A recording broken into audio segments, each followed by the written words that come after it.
मातृशक्ति, आदरणीय बुजुर्गों, प्यारे साथियों, प्यारे बच्चों, मंच पर उपस्थित ये जो हमारी युवा साथियों की कमेटी है, हर वर्ष इतने भारी उत्साह से इतने शानदार दशहरे के कार्यक्रम का ये आयोजन करती है। पूरी कमेटी को मैं बधाई देता हूँ। आप सभी को लंका दहन की मैं बधाई देता हूँ। रामायण हिंदुस्तान की आत्मा है और हिंदुस्तान का कोई भी व्यक्ति, बल्कि मैं कहूँ दुनिया में कोई भी संस्कृति इतनी पुरानी, इतनी महान नहीं है जितनी भारतीय संस्कृति है।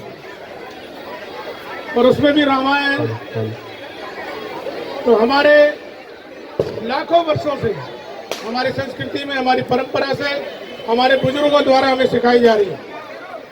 और उसका जो सबसे बड़ा उदाहरण मैं हर जगह कहता हूँ, हिंदुस्तान के पूरे कोने में जितने सामाजिक ये कार्यक्रम टाउन में होते हैं, इतने शायद कहीं मैंने होते हुए नहीं देखे। इसमें हमारा टाउन पूरे देश में मिसाल है। तो आप सभी को भगवान श्री राम, माता सीता सहित पूरे परिवार सहित उनकी कृपा हम पे रहे। और आज का जो विशेष दिन हम देख रहे हैं कि किस तरह से भक्ति की शक्ति में हनुमान जी ने अहंकारी रावण की जो लंका जलाई, उसको प्रत्यक्ष आपने देखा कि ये बुराई पर अच्छाई की जीत का प्रतीक है। तो हम अपने अंदर में जो बुराई और अच्छाई चलती है, महापुरुष कहते हैं हमारे अंदर अच्छे और बुरे विचार दोनों चलते हैं। तो जो हमारे अंदर बुरे विचार हैं वो रावण है, और जो हमारे अंदर अच्छे विचार हैं वही श्री राम है। तो हम अपने अंदर के अच्छे विचारों को जागृत करना है और प्रभु राम की कृपा हमें पानी है।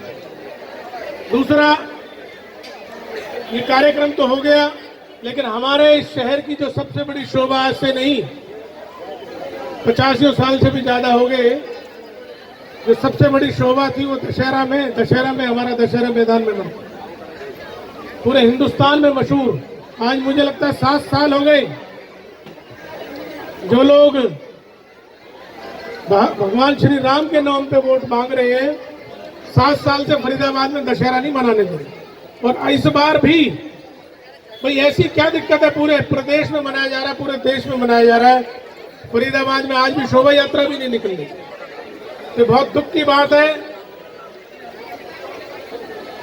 लेकिन जैसा कि रामायण के समय में मैं बताऊं थोड़ा सा दृष्टांत, उन्होंने कहा कि भाई रावण इतना पापी हो गया है कि स्वयं माता सीता का भी हरण कर लिया और उसके बावजूद भी अभी जिंदा है, क्योंकि माता पूरे 1 साल 13 महीने उसके कैद में रही है रावण की अशोक वाटिका में।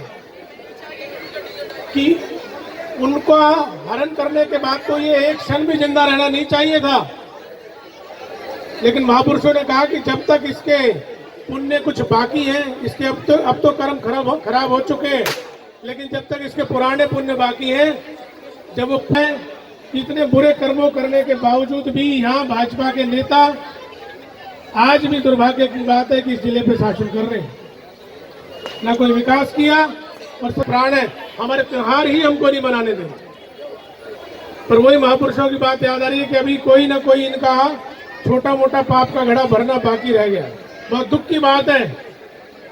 मैं नहीं चाहता इनका कोई बुरा हो, प्रभु श्री राम इनका भी कोई बुरा करे, हम नहीं चाहते, इनको सद्बुद्धि मिले और इस शहर को, इसके जो वास्तविक स्वरूप है, जो दशहरा मनाने के लिए हमारा मशहूर है, इसकी इनको इजाजत देनी चाहिए। अभी भी 1 दिन शेष है।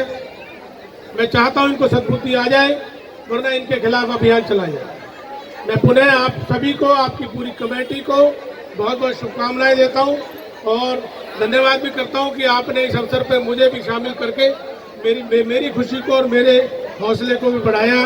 जय सिया राम। जय वीर बजरंगी।